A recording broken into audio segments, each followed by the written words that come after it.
Hello friends, welcome to Visa Ayurveda. और आज हम बात करेंगे कि फर्स्ट ईयर में कैसे आप पढ़ाई कर सकते हैं without getting confuse. So video start करते हैं। सबसे पहले आता है कि बच्चे कंफ्यूज्ड क्यों होते हैं। तो सबसे ज्यादा प्रॉब्लम होती है संस्कृत के साथ और उनकी जो टर्मिनोलॉजीज होती हैं वो पढ़ने। बच्चों के पास कोई रोड मैप नहीं होता, वो सब कुछ पढ़ते हैं, याद कुछ भी नहीं रहता। और थर्ड पॉइंट है कि कोरिलेट नहीं कर पाते आयुर्वेदा को और मॉडर्न साइंसेस को। सो ये बहुत ज्यादा प्रॉब्लम देखी जाती। और मेमोराइज करना लॉजिक समझे बिना, ये भी बहुत ज्यादा कॉमन चीजें हैं। तो स्टेप वाइज हम देखते हैं कि हम इसको कैसे रिजॉल्व कर सकते हैं। तो सबसे पहले आता है, पहला स्टेप है हमारा फर्स्ट ईयर का फ्रेमवर्क जान। कौन कौन से सब्जेक्ट होते हैं, जैसे पदार्थ विज्ञान है, क्रिया शरीर है, रचना शरीर है, संस्कृत है, अष्टांग हृदय है। तो इनका हमें बेसिकली ऑब्जेक्टिव जानना है क्या होता है। ये हमारे जो है फाउंडेशन की तरह काम करते हैं। ये सिर्फ हमें याद नहीं करना है, ये हमारे फाउंडेशन है। और पर्पस समझिए हर एक सब्जेक्ट का क्या होता है। जैसे पीवी का है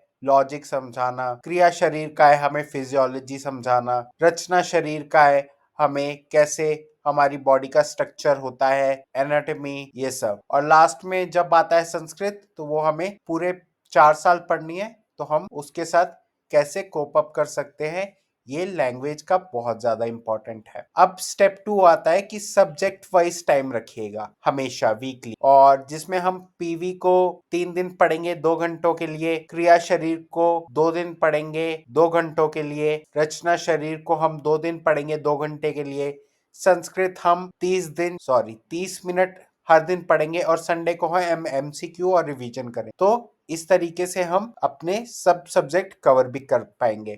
और अष्टांग भी आपको डेली पढ़ना है। अब थर्ड स्टेप आता है स्मार्ट रिवीजन करनी है हमें हमेशा। कॉन्सेप्ट सबसे पहले हमें क्लियर करना है, उनको हम डायग्राम्स, श्लोका और एमसीक्यू में ऐसे डिवाइड करेंगे। सबसे पहले हमें पढ़ना है, उसके बाद हमें उसको रिकॉल करना है, और उसके बाद हमें उसको फिर से पढ़ाना है अपने फ्रेंड्स को। और 7वें दिन हम रिवाइज करेंगे, 21st डे हम रिवाइज करेंगे, और हम 30th डे पे फिर से रिवाइज करें। और हमेशा बेस्ट रहता है कि आप एक रिवीजन ट्रैकर नोटबुक अपने साथ जरूर रखिए। जब भी आप पढ़ाई करेंगे, उस रिवीजन ट्रैक से आप हमेशा लिखेंगे और कि आपने क्या क्या पढ़ा है, जो आपको बहुत ज्यादा हेल्प करेगा फ्यूचर, ताकि आप अकाउंटेबिलिटी रखोगे कि आपने क्या क्या पढ़ा है। अब हम बात करते हैं स्टेप 4, और जो बहुत ही कॉमन है, डिकोड कैसे करना है संस्कृत को। सबसे पहले आपको संधि, समास, नाउन, वर्ब, ये सब बेसिक जो ग्रामर है वो समझनी है। वर्ड बाय वर्ड ट्रांसलेट कर सकते हैं, फुल श्लोका याद करने की जरूरत नहीं है। हमारे चैनल पे आपको word to word translation shlokas की मिलेगी, तो आज ही सब्सक्राइब कर। फिर आपको जब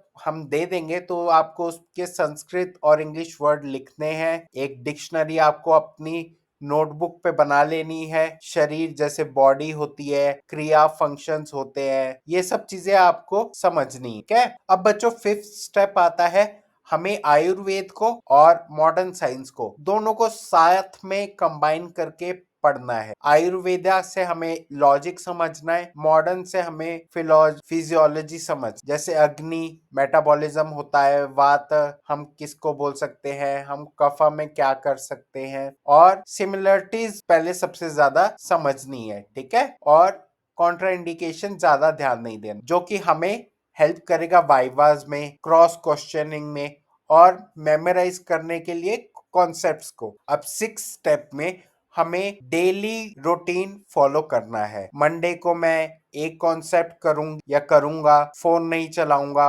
इवनिंग में मैं एक डायग्राम से चीजों को याद रखूंगा। नाइट में मैं 5 MCQ सॉल्व करूंगा, 2 शॉर्ट नोट्स बनाऊंगा, और वीडियो को रिकॉर्ड करूंगा अपनी वॉइस में, और मैं उसको अच्छे से याद रख सकूं।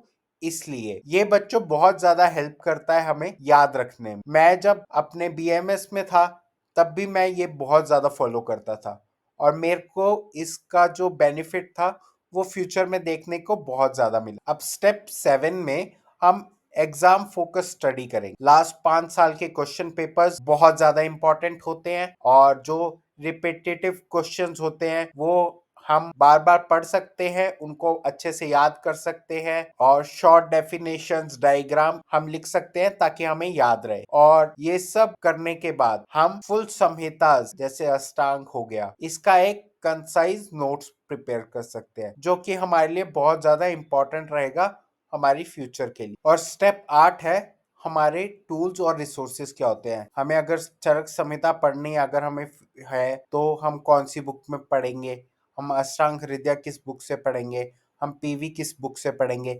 ये कोई बुक रिकमेंडेशन नहीं है, पर आप इनको यूज कर सकते हो। हम YouTube एनिमेशन के थ्रू पढ़ सकते हैं, टेलीग्राम में ग्रुप्स को ज्वाइन कर सकते हैं जो कि हमें हेल्प करते हैं MCQ करने में। बाय द वे, आप हमारा भी टेलीग्राम चैनल ज्वाइन कर सकते हैं, लिंक कमेंट सेक्शन में होगा।